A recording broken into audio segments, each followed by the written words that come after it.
नमस्कार साथियों। ढेर सारे कमेंट्स आए यूट्यूब पर, फेसबुक पर और मोबाइल फ़ोन पर भी ढेर सारे मैसेज आए और मुझे ऐसा एहसास हुआ कि इन सब प्रश्नों का जवाब देना चाहिए और इसीलिए मैं आज उपस्थित हुआ हूँ मेरे साथ ढेर सारे प्रश्नों का जवाब देने के लिए।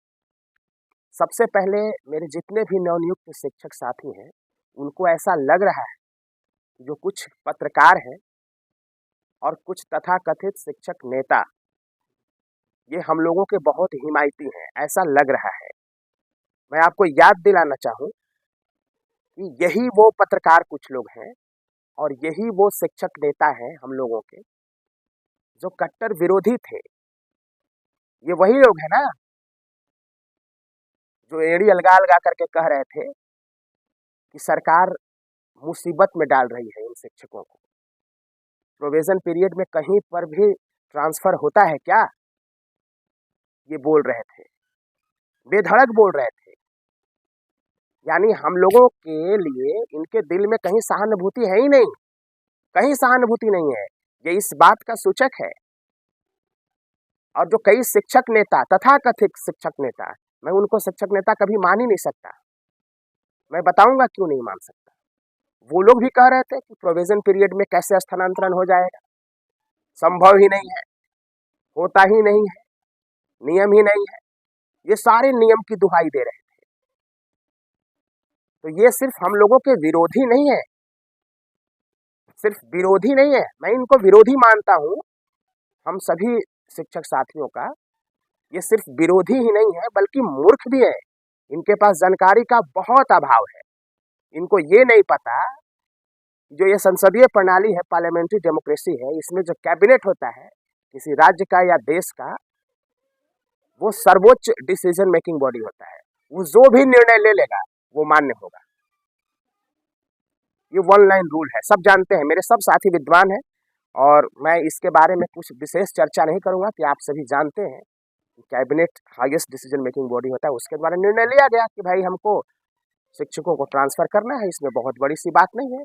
थोड़ा मोड़ा समस्या आएगा जब प्राण का शिफ्टिंग होगा एक जिले से दूसरे जिले में, थोड़ा मोड़ा समस्या आएगा, वो समस्या का हल निकाल दिया जाएगा। तो हम लोगों को इन पत्रकारों पर और शिक्षक नेताओं पर भरोसा नहीं करना है और इनके चक्कर में हम लोगों को नहीं रहना है। और आजकल इनको बड़ा दर्द है हम लोगों के लिए, मिनट मिनट पे उंगली कर रहा है, ऐसे नहीं हो रहा है, वैसे नहीं हो रहा है, इसको इंसाफ नहीं मिला, उसको इंसाफ नहीं मिला। अरे अपने बोले गए शब्दों का भी तो ध्यान रखो।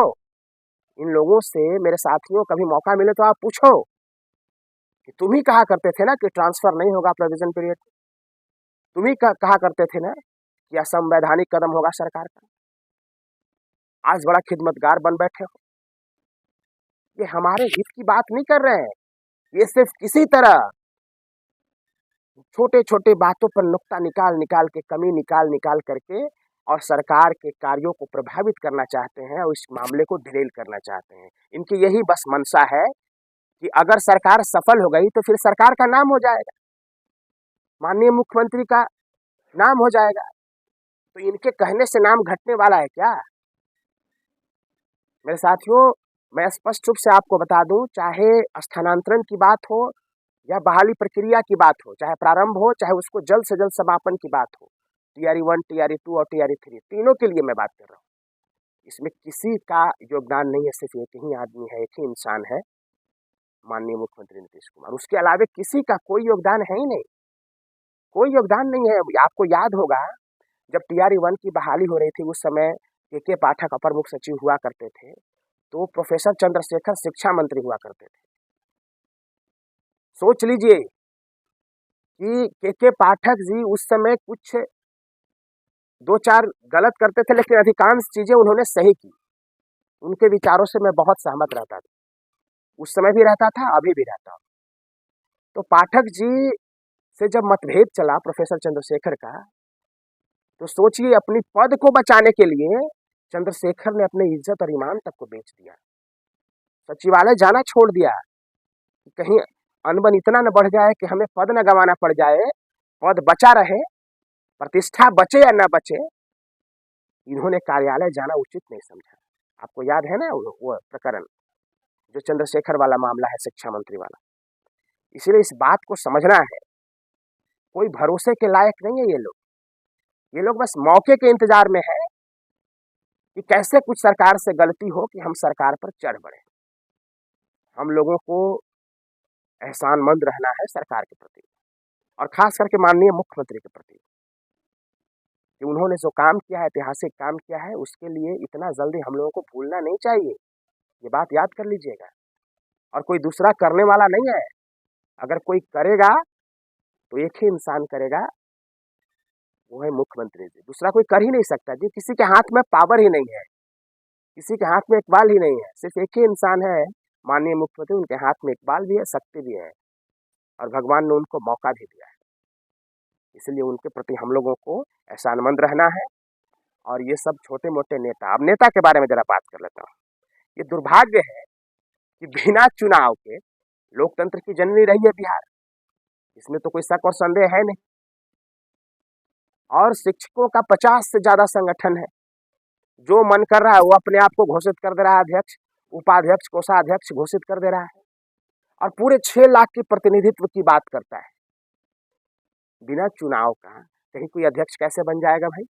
बिना चुनाव का उपाध्यक्ष और कोषाध्यक्ष और महासचिव और सचिव कैसे बन जाएगा? तो पहला बात, तो जो ये लोग बिना चुनाव का बन करके बैठा है पटना में, ये सब ढोंगी लोग हैं, लोभी लोग हैं। इसके पास कोई नैतिक अधिकार है ही नहीं जो हम लोगों के बारे में बात कर सके। अगर बात करना भी है तो फिर पद की बात क्यों करता है? कैसे बन गए तुम भाई? अध्यक्ष वही ना बनेगा जब बिहार के सभी शिक्षक उसको वोट करेंगे। तो ये बहुत गंभीर मसला है, इस पर सोचिएगा। और छोटे मोटे बातों को लेकर के सरकार के खिलाफ एकदम नहीं जाना है, एकदम नहीं जाना है। ये मैं कह रहा हूँ, माननीय मुख्यमंत्री ने जो काम किया है हम लोगों के लिए, उसके प्रति हमेशा हम लोगों को एहसानमंद रहना है। तो यही बात था। और छोटे मोटे जितने टूटपुंजिया नेता नहीं है, TRE-1 में कई सारे नेता बन के बैठे हैं और पैसा तसील रहा है, संगठन बना। कोई संगठन नहीं है रे भाई, ये वन मैन संगठन है, वन मैन संगठन है सब कुछ। कोई संगठन वगठन नहीं है, कोई संगठन नहीं है। जो पैसा लेगा वो सब निकल जाएगा। और किसी के मरने पर कोई कह रहा है कि हम देंगे, कुछ मदद करेंगे, कोई मदद नहीं करेगा भाई। किसी के मरने पर कोई मदद करने वाला है जी? मौका मिलेगा तो ये लोग, इतना ये सब बेशरम लोग हैं, ये सब किडनी निकाल लेगा, किडनी, और बेच देगा मार्केट में, और ये लोग मदद करने वाला है? तो इस बात का भी ख्याल रखिएगा। इन लोगों से सावधान रहिए, गलत लोगों से फेर में मत पड़िए। अपना काम करिए, आपका काम पढ़ाना है, मन से पढ़ाइए। और सोशल मीडिया के माध्यम से अगर कुछ मैसेज पहुंचाना ही चाहते हैं तो पहुंचाते रहिए सरकार के पास। लोकतांत्रिक प्रणाली में लोकतांत्रिक तरीके से अपनी बातों को रखना, यह हमारा संवैधानिक अधिकार है, और इसका हम कट्टर समर्थक हैं। लेकिन इन लोगों के फेर में मत रहिए, क्योंकि ये लोग हमारे दुश्मन है, शत्रु है। कोई हमारा प्रतिनिधि नहीं है। बिना चुनाव का, बिना बनाए प्रतिनिधि कैसे बन गया भाई? यही बात था। फिर बाकी कुछ बात अगर इसके बारे में अभी कोई अपडेट ऐसा था नहीं, कुछ अपडेट होगा तो फिर मैं कल आऊँगा और बताऊँगा, या फिर ट्रांसफ़र पर क्या अपडेट है। इन्हीं शब्दों के साथ मैं अपनी वाणी को विराम देता हूँ। जय हिंद साथी।